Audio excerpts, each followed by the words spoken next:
Physics মানে পদার্থবিজ্ঞান। আজ আমাদের ক্লাস শুরু হচ্ছে ফিজিক্স দিয়ে। তবে সবার আগে তোমাদের কাছে আমার একটা প্রশ্ন, পদার্থ বিজ্ঞানে কারা কাঁচা হয় জানো? না ভাইয়া। যারা অপদার্থ তারা।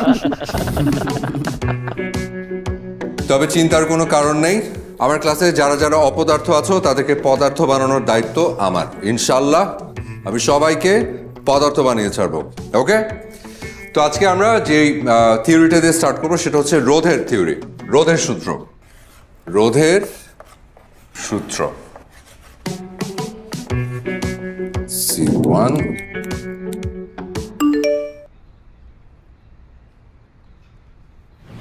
এত সুন্দর করে আপনি কেন কথা বলেন?